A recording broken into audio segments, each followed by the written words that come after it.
So in this second video for section 5.4, we're on page 150, looking at some extra examples. So I think you should pause your video and try problems 1, 6, 7, and 9 on this page. And then I'll go through my work and solutions for each one.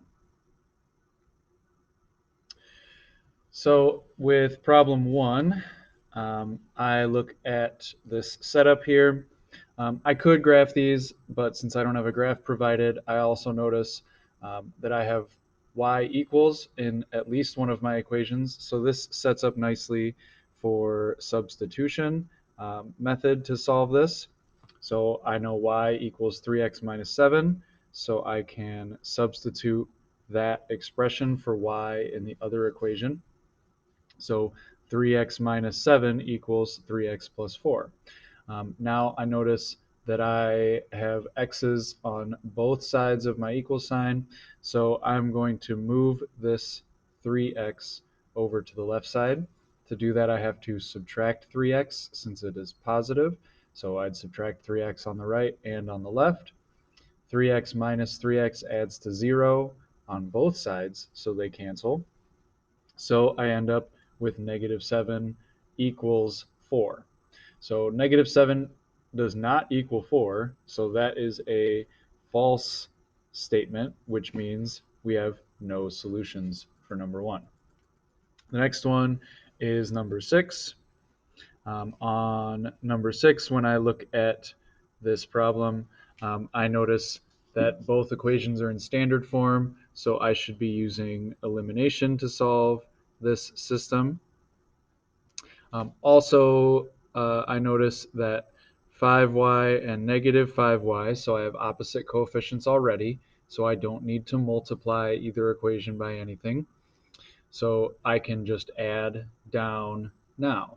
2x plus 3x equals 5x.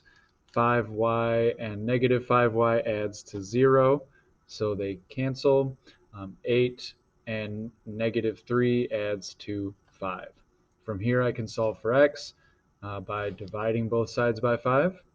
5 divided by 5 divides to 1x. And 5 divided by 5 on the right, I end up with x equals 1 for part of my solution.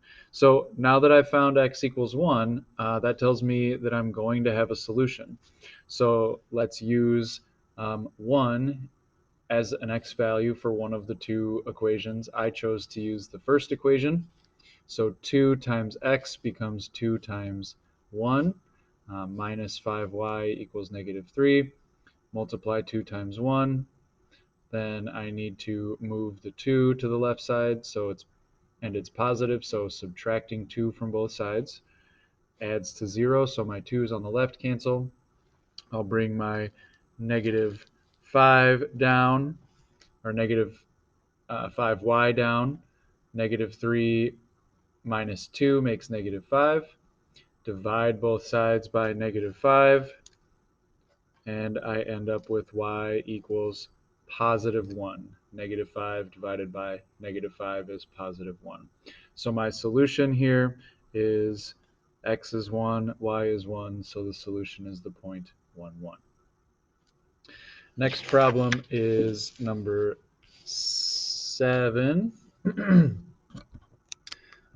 So number 7, again, that's another problem that sets up nicely for elimination, both equations in standard form, and I don't have to multiply because I have opposite coefficients here with x. So now I can add down. 2x plus negative 2x adds to 0. 3y plus 3y is 6y. 1 plus negative 7 is negative 6. So dividing by 6 on both sides, I find that y equals negative 1. From here, I just need to use that negative 1 in one of the two equations from the start. So again, I chose the top one, mostly just because there's no negatives, additional negatives up there. So if y equals negative 1, I can replace y with negative 1. So 2x plus 3 times negative 1 equals 1. multiply 3 times -1 makes -3. Add the 3 to get 2x by itself. So 1 plus 3 makes 4. Divide by 2, and I end up with x equals 4 divided by 2, which is 2. So now I know my solution is 2, -1. Last example I asked you to try was number 9.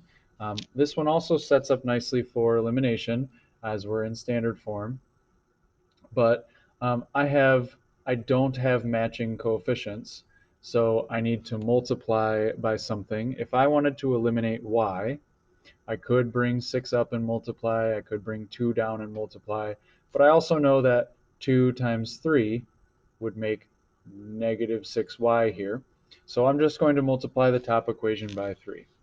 So 3 times 3x makes 9x, 3 times -2y makes -6y, 3 times 6 makes 18. Now the variable I wanted to eliminate has opposite coefficients, so I can add down, but -6y and +6y adds to 0, but so does 9x and -9x, and so does 18 and -18. So I end up with 0 on the left, 0 on the right, and all my variables canceled. So now I just need to think about, is this true or false? Well, 0 is equal to 0. So this is a true statement, which means that we have infinitely many solutions to this system in number 9. So there's some more examples. If you want some more practice, you could do the rest of the extra examples. But otherwise, now when we're solving systems, keep a lookout for no solution or infinitely many solutions.